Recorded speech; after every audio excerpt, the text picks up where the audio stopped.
Hello everyone, welcome back to part 2 of my cloud painting tutorial, and today we're talking about highlights. I'm using a very small filbert brush to create details, and highlights are all about highlighting areas illuminated by the sun as well as the parts you want to bring attention to in the cloud. These are cumulus clouds from my reference photo, therefore they are really big. They have a lot of structure, they're opaque, so I'm using the highlight to define the cloud edges a little more compared to wispy clouds where I would try to blend the highlight out into the sky, not use so much of the paint or press it on so much. These clouds are really fluffy, so I want to use the highlight as well not only to define the edges, but blend them with the midtone to the shadow areas to form a seamless shift of light occurring on the cloud. Where certain parts of the cloud bend or form different shapes, I want to make sure the highlight is more prominent in showcasing the more textured areas. Creating separations of one cloud shape versus the next.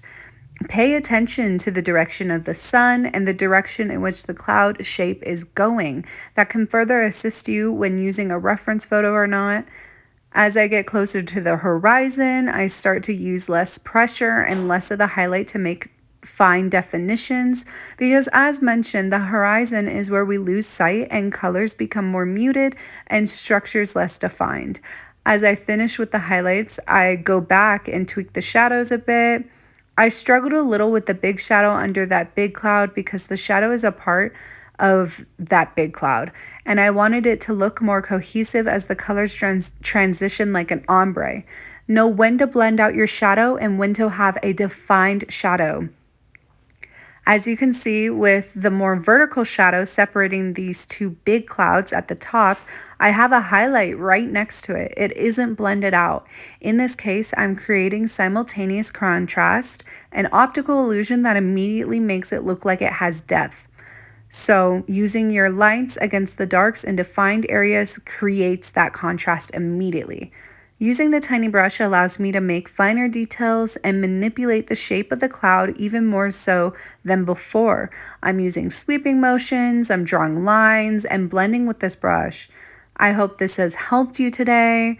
Remember, clouds are not 100% pure white, so don't be afraid to mix a small amount of some color with your highlight. Know when highlight is just enough or not enough.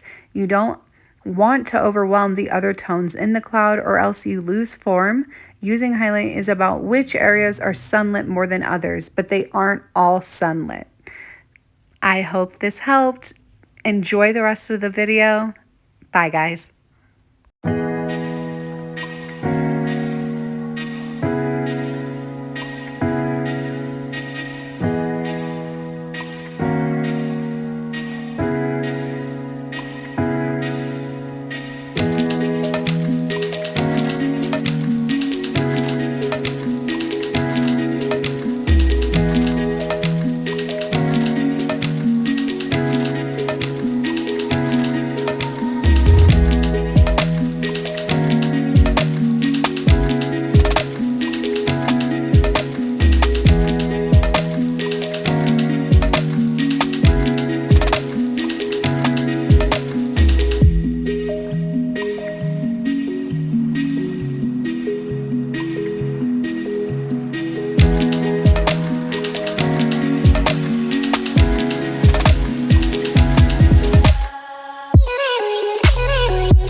audience into the scene he described by creating an imaginary picture. Usually it's something that moves.